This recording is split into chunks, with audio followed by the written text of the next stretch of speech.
Today in AC electrical circuits, we're going to take a look at lab number 1, basic RL and RC DC circuits. The objective of this exercise is to become familiar with the basic behavior of capacitors and inductors. This includes the determination of the equivalent of series and parallel combinations, the division of voltage among capacitors in series, the DC steady-state behavior of simple RLC circuits, and the transient behaviors of RC circuits. The reference sections refer to Sherman's Outlines, Basic Electricity, 2nd edition. We're interested in Chapter 13, Inductance, the first 7 pages, excluding reactance. Chapter 14, on capacitance, the first 5 pages. And Chapter 22, Waveforms and Time Constants. I'd like to recommend to students who are not purchasing the textbook that you get a copy of Sherman's Outline, Basic Electricity, 2nd edition. This book is a good choice for students who aren't purchasing the textbook because it's only $22.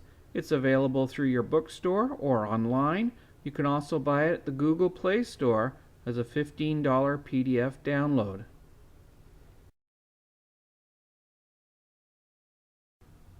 Chapter 13 is all about inductance. It talks about characteristics of coils, and it has a section on inductors in series or parallel. So in series, coils add together, and in parallel, they add similar to resistors. Chapter 14 is all about capacitors. They talk about charging and discharging capacitors. They talk about the types of capacitors. They talk about capacitors in series and in parallel. And when you put capacitors in series, they add similar to resistors in parallel. And when you add capacitors in parallel, they simply add together like resistors in series. Chapter 22 talks about waveforms and time constants. And figure 22-2 shows you the response of circuits with R and L in series. So you can see that there is a certain charge curve and a certain discharge curve. Figure 22-2, continued, shows you the voltage waveforms of VR and VL. Figure 22-4 shows you the rising exponential current. And there's a section on RL time constants. There's a section on RC series circuit waveforms. And figure 22-6 shows you the response of a circuit with R and C in series.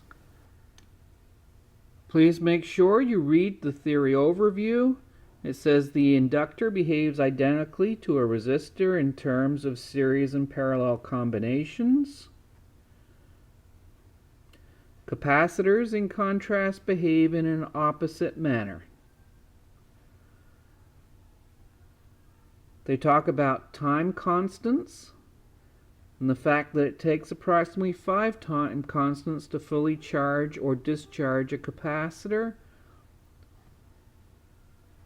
A time constant is usually denoted by the Greek letter tau, and for an RC circuit, tau is equal to RC.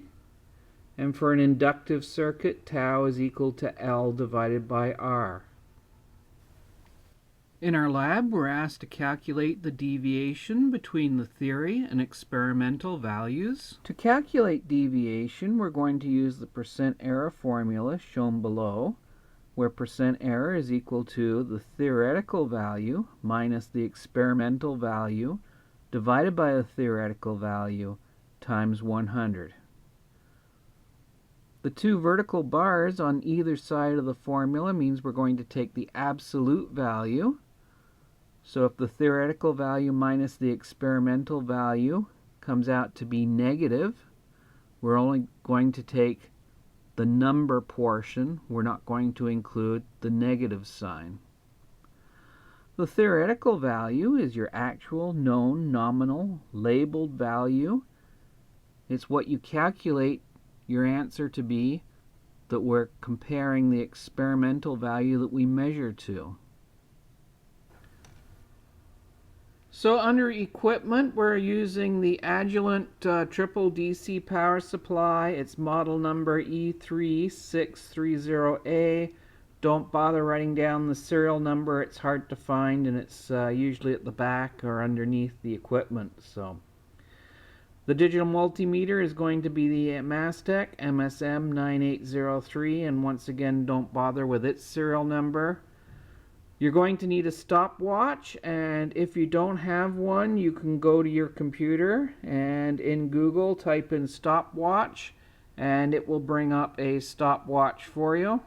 Components we're going to be using today, 1 microfarad, 2.2 microfarad, and 470 microfarad capacitors.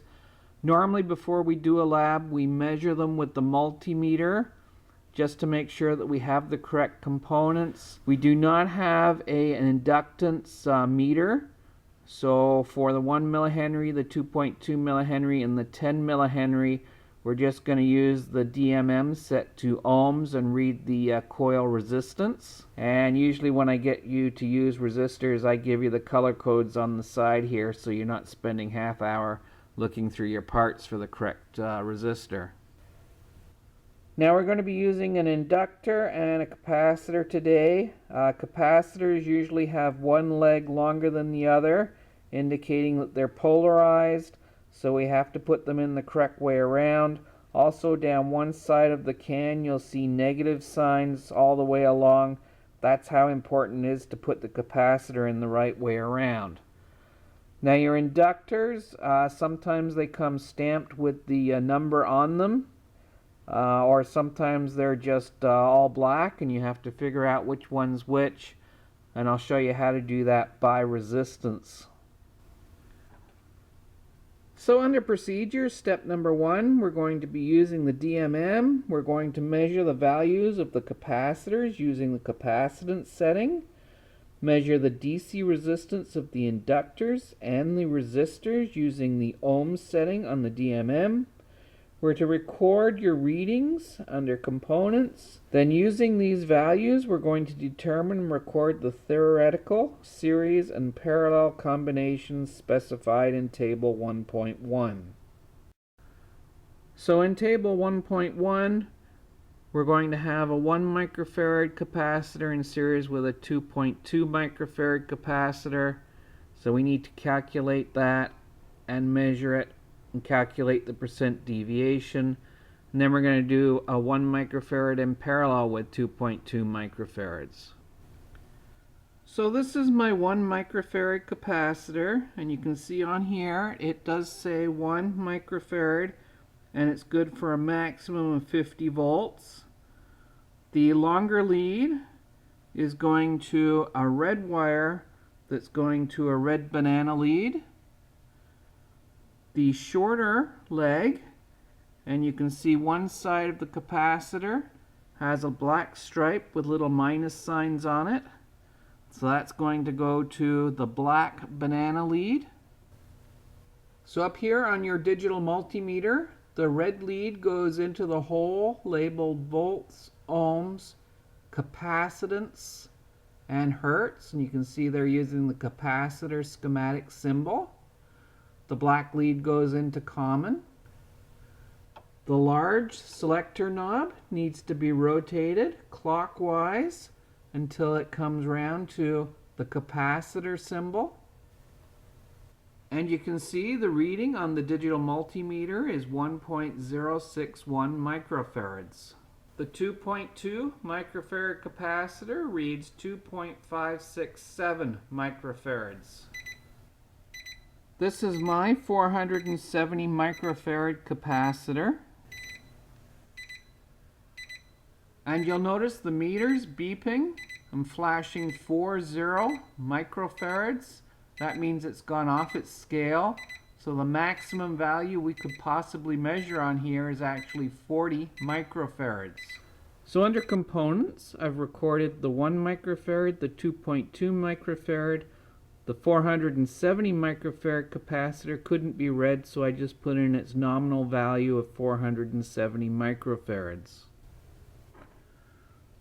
These are the 3 inductors that should have come in your kit. The one labeled 102 is 1000 or 1000 microhenries or 1 millihenry. The 222 is 2200 microhenries or 2.2 millihenries. And the 103 is 10,000 microhenries or 10 millihenries.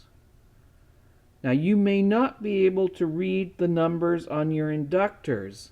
It doesn't matter because we're going to show you how to measure the resistance of each inductor coil. I just wanted to show you your inductor. I have cut the plastic insulation from the outside off of the inductor, and when you take a close look at it, you can see it's just very fine wire.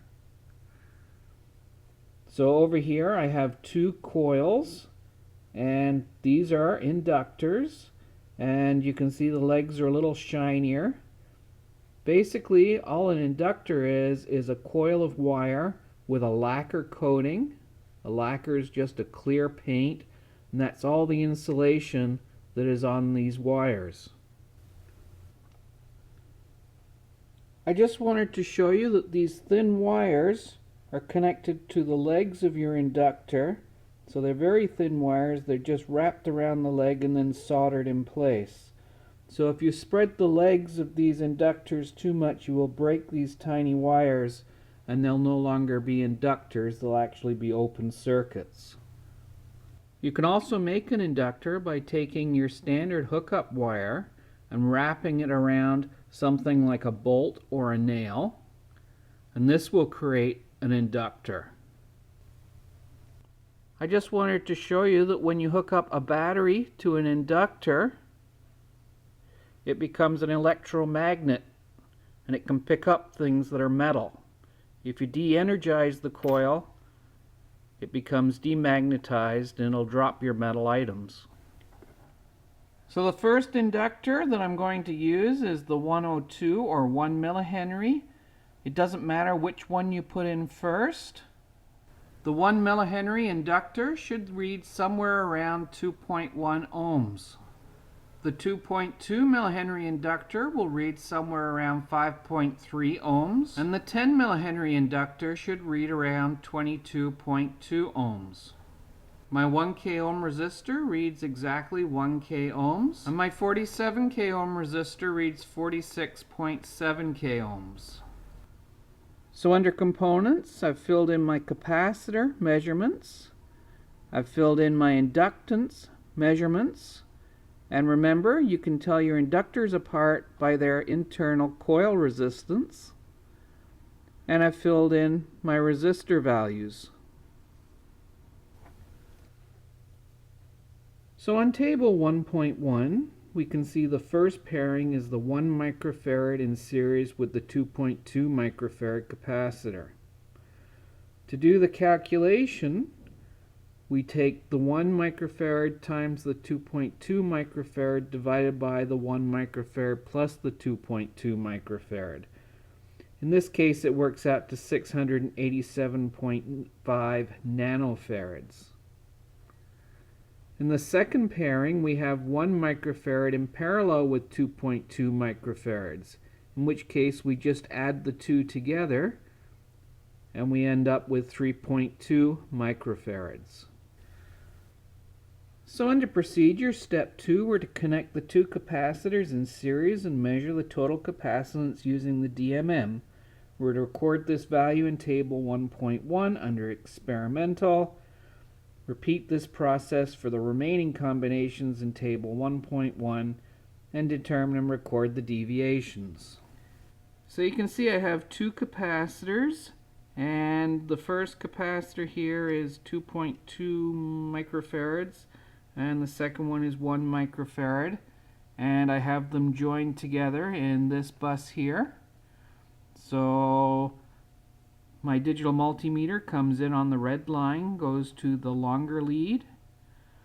It comes out the shorter lead, goes to the longer lead of the second capacitor, comes out the shorter lead of the second capacitor, and goes back to common of the digital multimeter. And you can see my reading is 749 nanofarads. I've now connected my two capacitors in parallel, and the DMM is reading 3.626 microfarads. Under experimental, I've recorded my results. I'll leave you to calculate deviation using the formula on the first page of this lab. So under step 3 of the procedure, we're to consider the circuit of figure 1.1. We're going to use 5 volts, the 1 microfarad, the 2.2 microfarad capacitor. We're to determine the voltage drop across each capacitor and record these values in table 1.2 under theory. So from the theory overview, if multiple capacitors are in series, the applied voltage will be split among them inversely to the capacitance. So in table 1.2, checking my textbook for the formula, V1 is equal to 1 over C1 divided by 1 over C1 plus 1 over C2 times the applied voltage. So the voltage across capacitor number 1 is going to be 1 over C1 divided by 1 over C1 plus 1 over C2 times 5 volts, and that works out to 3.4 volts.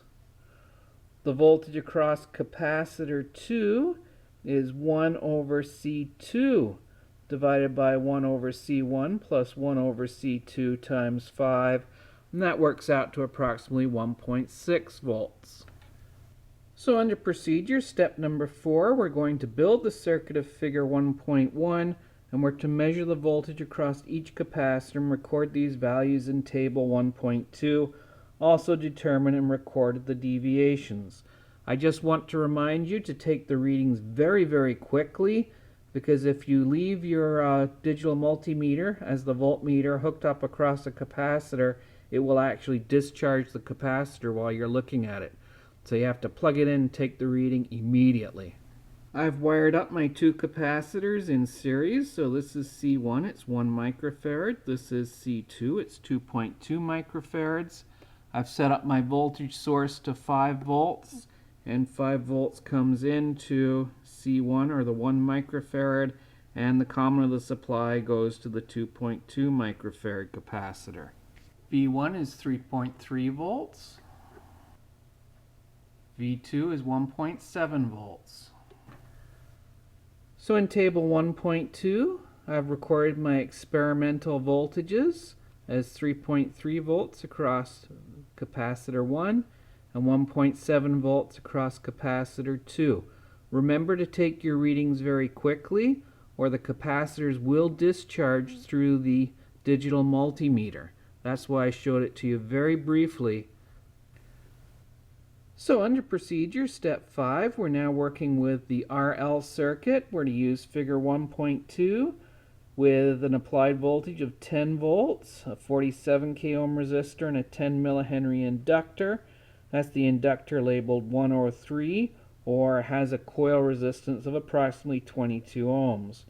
We're to calculate the time constant, record it in table 1.3, and calculate and record the expected steady state inductor voltage in table 1.3. So this is figure 1.2. We're going to be using 10 volts, a 47 k ohm resistor, and a 10 millihenry inductor. So in table 1.3, tau is equal to L divided by R, which is 10 millihenries divided by 47K, and that worked out to 212 nanoseconds. So that's going to charge up really quick. VL theory is just voltage divider. Now ideally an inductor is 0 ohms, but ours turned out to be 22 ohms, so using the voltage divider law of 22 ohms divided by 47K plus 22 ohms times 10 volts works out to approximately 4.7 millivolts. So we should see a very, very small voltage drop across the inductor. So under procedure, step number 6, we're going to set the power supply to 10 volts. We're not going to hook it up to the circuit. Then after connecting the resistor and inductor, connect the DMM across the inductor, set to read DC volts. So this is my circuit wired up. You can see I don't have the power supply connected yet. It comes in through the red wire and goes to my 47k ohm resistor, which connects to my 103 or my 10 millihenry inductor, and on the other side of the inductor it goes back to common of the supply.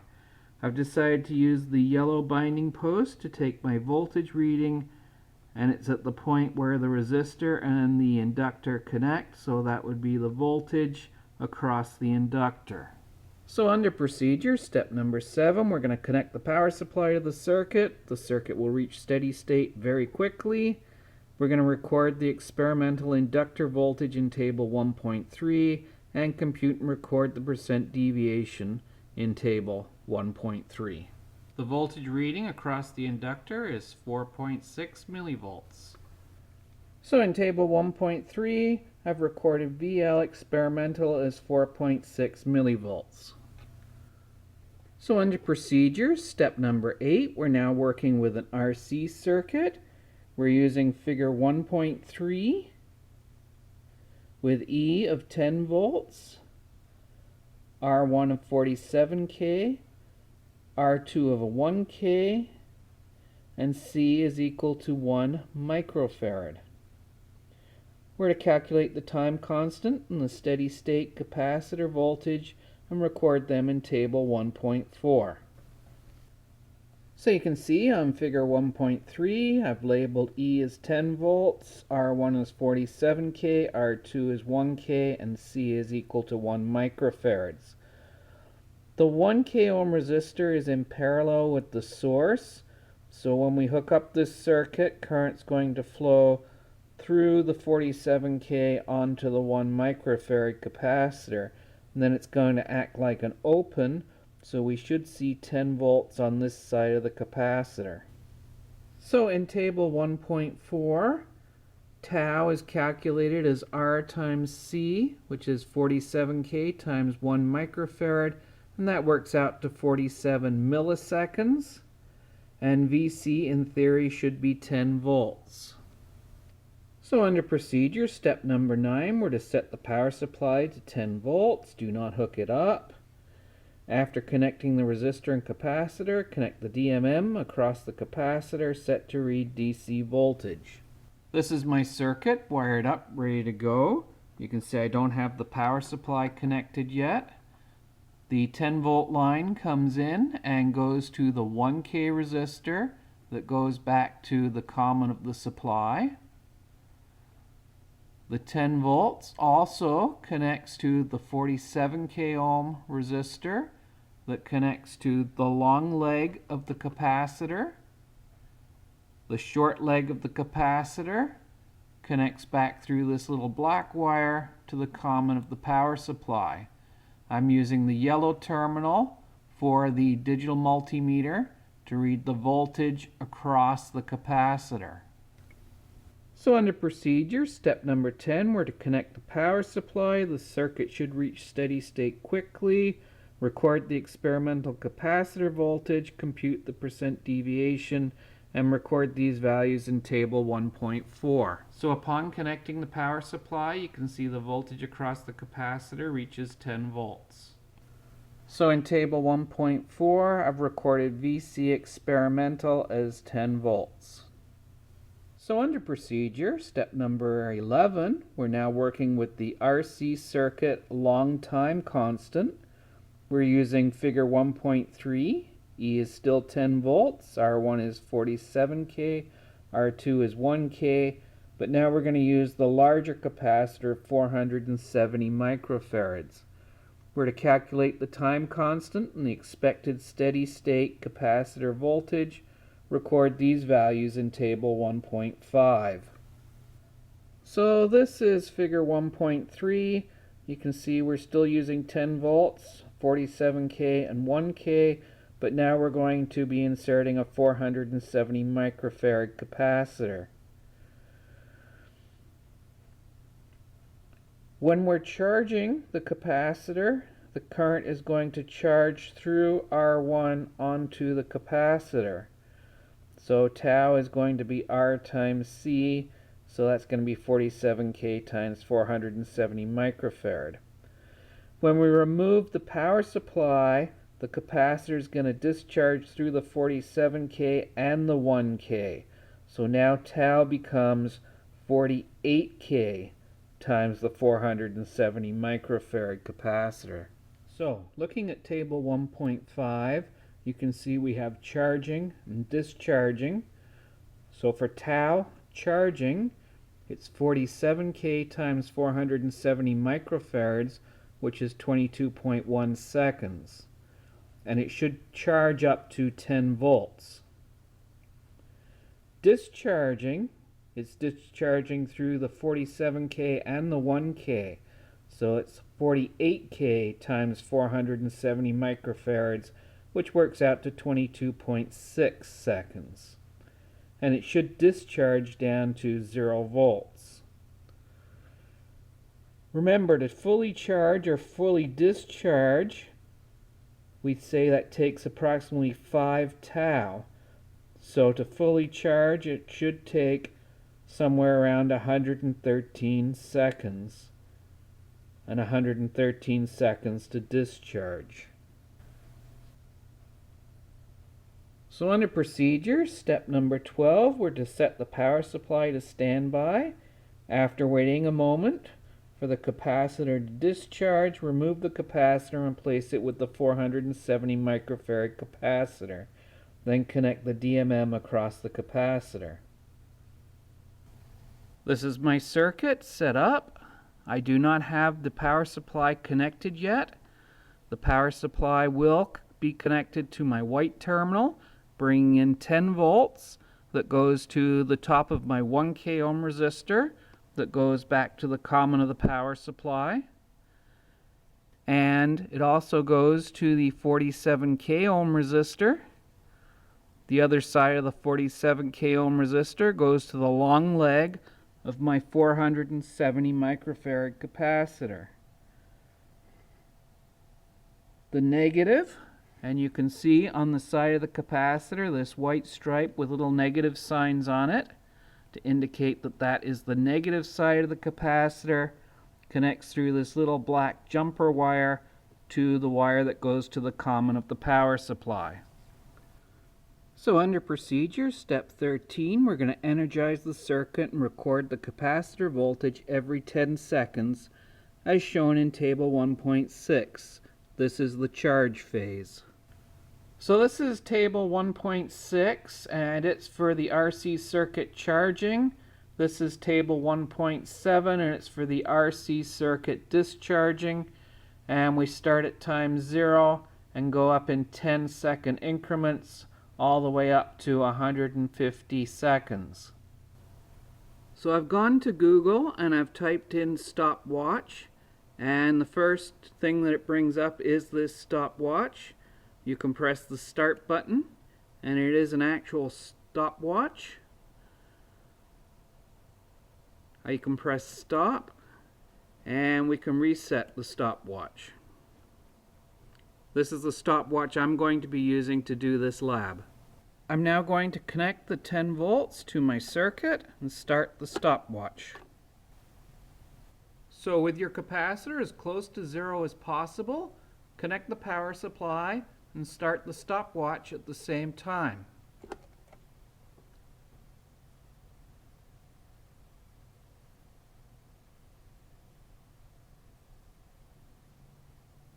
"10 seconds.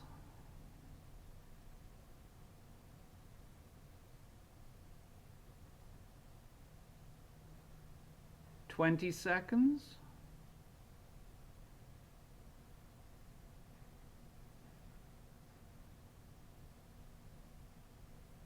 30 seconds.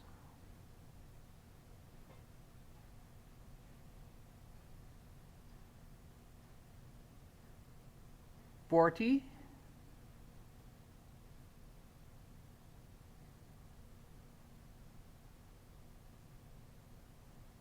50.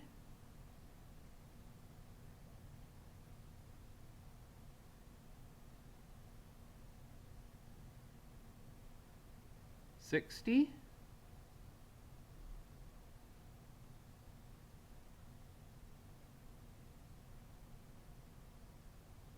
70,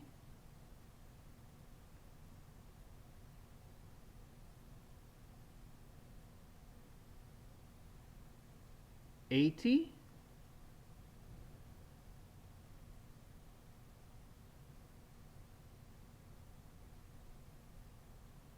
90,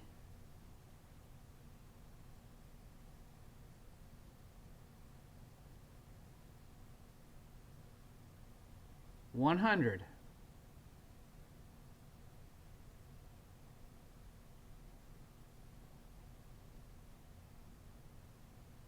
110,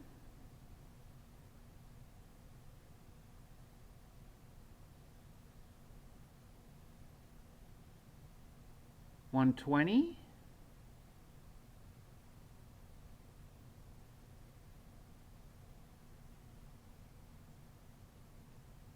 130,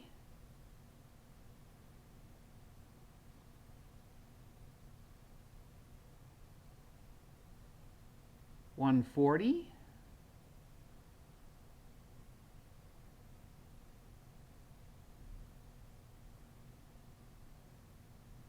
150.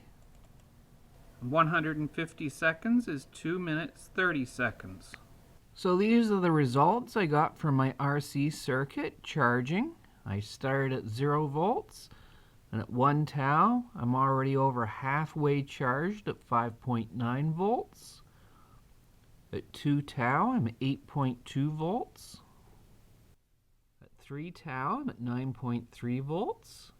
At 4 tau, I'm at 9.6 volts. When I get to 5 tau, I'm at 9.77 volts. I've included an extra digit from my voltmeter because after 5 tau, the voltage increases very gradually. So by 5 tau, I'm at approximately 98% charged, and this is considered the fully charged point. Under procedure, step number 14, we're going to remove the power supply from the circuit and record the capacitor voltage every 10 seconds as shown in table 1.7. This is the discharge phase. Now reset your stopwatch. So remove your power supply and start your stopwatch. So starting with your capacitor as fully charged as possible, remove the power supply and start the timer at the same time.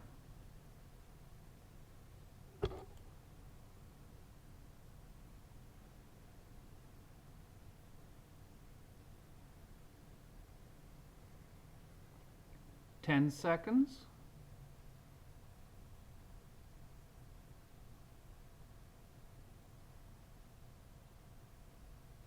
20 seconds.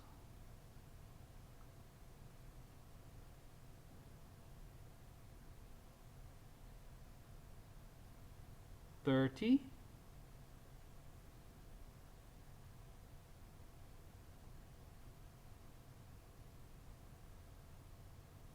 40,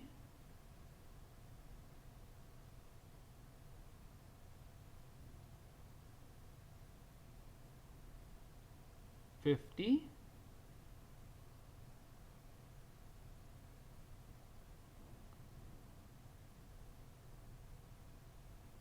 60,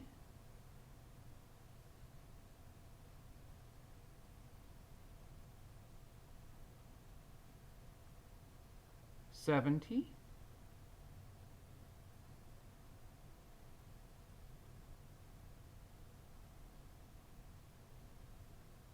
80,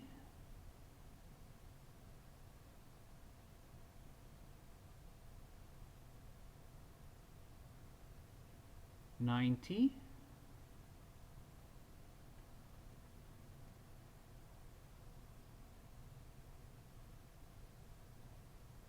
100.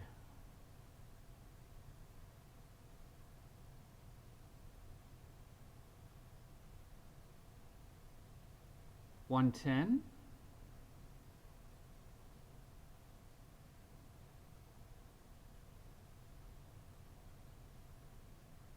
120,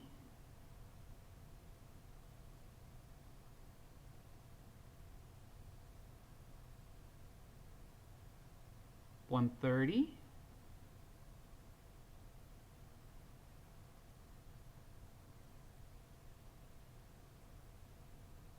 140,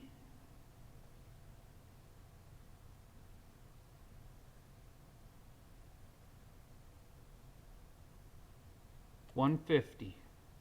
Once again, 150 is 2 minutes and 30 seconds. So in table 1.7 for my RC circuit discharging, you can see I started with my capacitor at 9.95 volts. By the time I got to 1 tau, I was down to 4.1 volts. At 2 tau, I'm around 1.7 volts. At 3 tau, I'm at approximately 490 millivolts, and this is the proper engineering notation for 0.49 volts. At 4 tau, I'm at 224 millivolts, and at 5 tau, I'm down to 107 millivolts, and this would be considered the fully discharged point.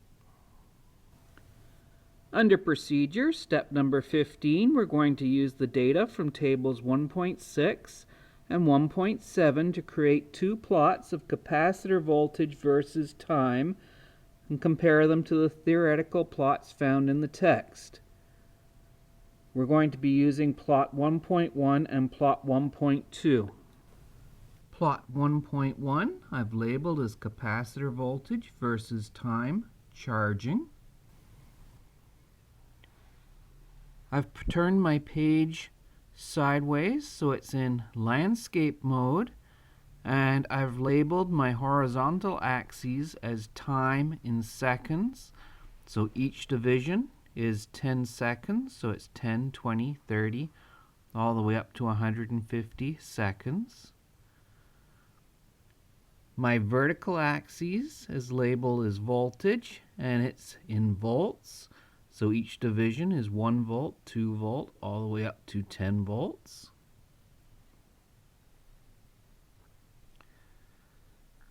I've taken my results from table 1.6 and plotted them on the graph. And I've tried to draw a curve in as close to those points as possible. This is plot 1.2. And I've labeled it capacitor voltage versus time discharging. So once again, I've rotated my page 90 degrees so it's in landscape mode. My horizontal axes I have labeled as time in seconds, so each division is 10 seconds all the way up to 150 seconds. My vertical axis is voltage, and it's in volts. So each division is 1 volt all the way up to 10 volts. I've put in my plot points from table 1.7, and I've drawn in the line as close as possible to those points. On the last page of the lab, there are 7 questions to be answered based on your observations and charts that you've graphed. When you've completed the lab, show it to your professor so they can initial it to indicate that it is complete.